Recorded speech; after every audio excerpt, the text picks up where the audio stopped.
சில நாள் நைட்டில் ஸ்கின் கேர் மட்டும் பண்ணுவேன். பட் மார்னிங் சன்ஸ்க்ரீன் போடவே மாட்டேன். பிகாஸ் சன்ஸ்க்ரீன் போட்டுட்டு வெளியில் போனால் மூஞ்சில் என்ன வடிகிற மாதிரி இருக்கும். அப்படி இல்லைனா வந்து நான் கருப்பாக இருக்கிறதுக்கும் மேலே வந்து ஒரு பெயிண்ட் அடிச்ச லேயர் மாதிரி ஒரு சன்ஸ்க்ரீன் வந்து நிற்கும்.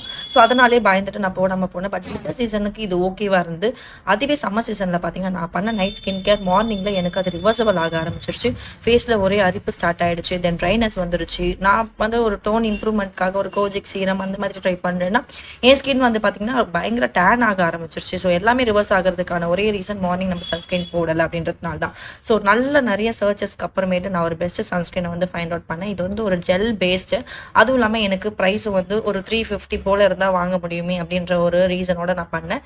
பார்த்தீங்கன்னா இதோட ரேட்டு வந்து 349 rupees. இப்போ நைக்கால் ஆஃபர் போயிட்டு இருக்கிறதுனால 5% எக்ஸ்ட்ரா ஆஃபர் இருந்து எனக்கு 32 rupeesக்கு எனக்கு இது கிடச்சிது. அப்ளை பண்ணும் போதே பார்த்தீங்கன்னா ஸ்கின்ல நல்ல அப்சர்ப்ஷன். ஸோ எங்கேயுமே எனக்கு நோ ஒயிட் காஸ்ட், அதாவது ஒயிட் காஸ்ட் எனக்கு இல்லவே இல்லை. தென் வந்து பார்த்தீங்கன்னா ஸ்கின் வந்து ரொம்பவே வந்து ஃப்ரெஷ்ஷாக ஃபீல் ஆச்சு. ஆயிலாகவும் எனக்கு ஃபீல் ஆகலை. இந்த சன்ஸ்கிரீன் உங்களுக்கு வேணும்னா கமெண்ட்ல எனக்கு லிங்க்னு எனக்கு டைப் பண்ணுங்கள். இதோட லிங்க் உங்களோட டிஎம்க்கு வந்துடும். தென் இது வந்து டெர்மட்டாலஜி டெஸ்டட். ஸோ கண்டிப்பாக நீங்கள் பயப்படாமல் யூஸ் பண்ணலாம். But patch test must.